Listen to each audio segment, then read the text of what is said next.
It's news time. Information is power. The current. The news headline. Soldiers are afraid of Boko Haram, but killing Biafrans. IPOB fires back at army.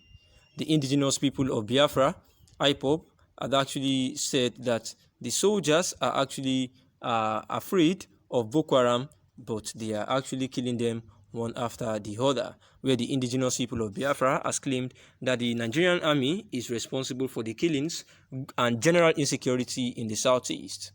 The separatist group made the remark in the reaction to claims by the Nigerian army that their own militia arm, which is known as the Eastern Security Network ESN, is responsible for the killings in the region. In a statement by their spokesperson Emma Powerful, IPOB alleged that the soldiers who are afraid to fight Boko Haram terrorists are killing Biafrans in the southeast. According to Emma Powerful, following the frustration of the Nigerian military deployed to the southeast and their claim that IPOB and ESN are responsible for the numerous attacks, killings and burning down of people's property worth billions in the region, we, the global movement and family of the indigenous people of Biafra, IPOB, wish to tell the world that there is no iota of truth in such fabricated allegation.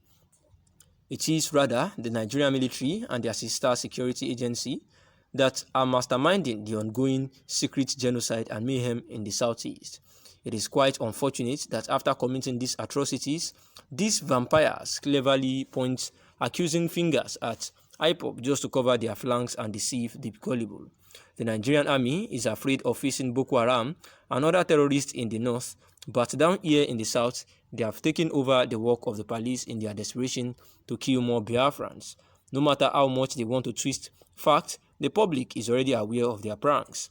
The serial killings going on now in the land of Biafra are masterminded by the military, and they cannot deny it.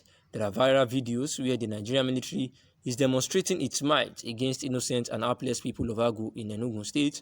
Will they say those burning down the houses in the said video are IPOB and ESN?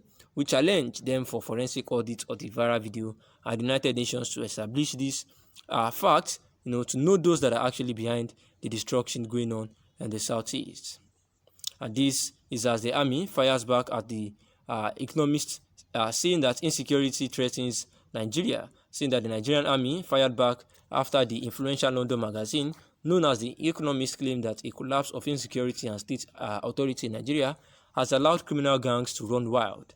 The Economist, in a piece titled Insurgency, Secessionism and Banditry Threatening Nigeria, Africa's biggest nation, faces its biggest test since its civil war 50 years, had written, jihadists are carrying out a caliphate in the northeast.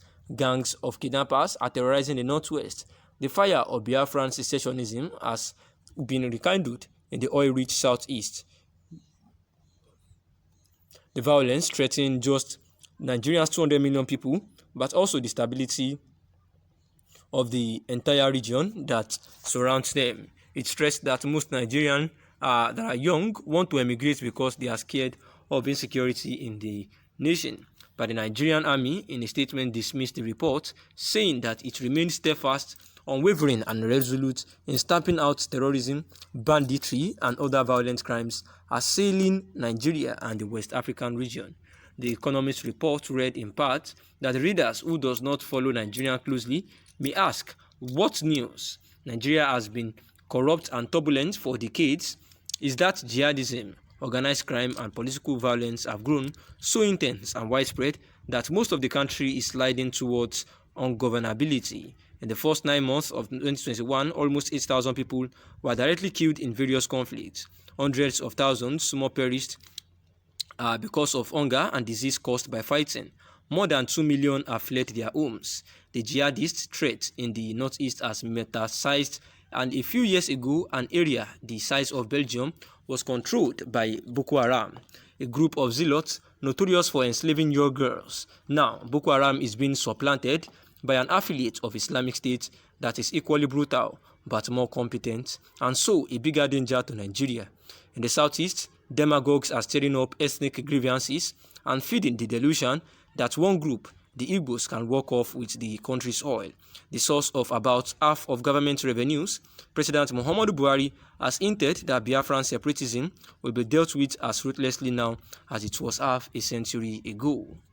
Meanwhile, across wide swaths of Nigeria, a collapse in Nigerian insecurity and state security authority has allowed criminal gangs to run wild.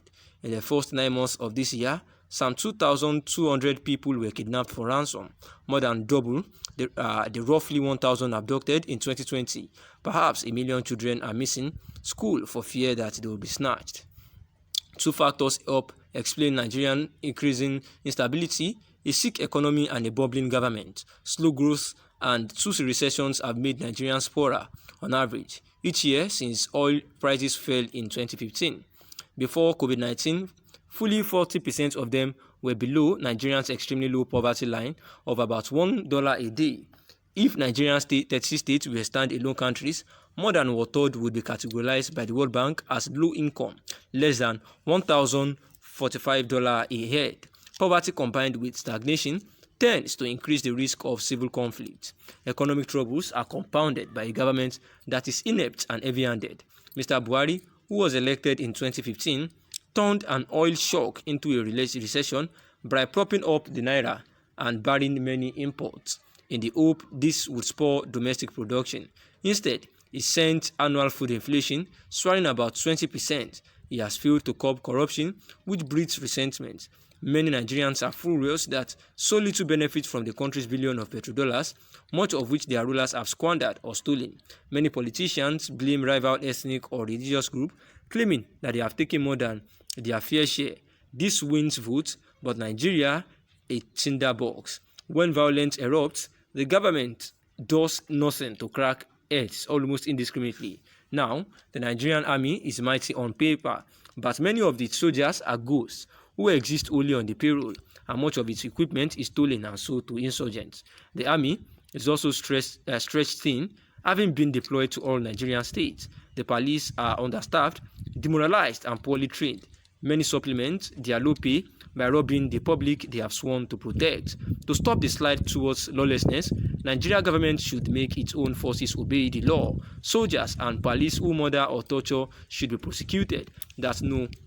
No one has been held accountable for the slaughter of perhaps 15 peaceful demonstrators against police abuses in Lagos last year is a scandal, and the secret police should stop ignoring the court orders to release people who are being held illegally. This would not just be morally right, but also practical. Young men who see or experience state brutality are more likely to join extremist group in a bid to protect themselves, and this is one of the things that the economists had actually pointed out. That second, Nigeria needs to beef up its police. Niger State, for instance, has just 44,000 officers to protect 24 million people.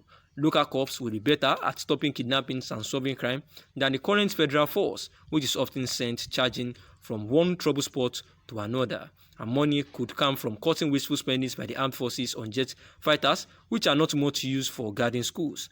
Britain and America, which help train Nigerian army, could also train detectives, and better policing could let the army withdraw from areas where they are pouring fuel on secessionist fires. Thanks for listening.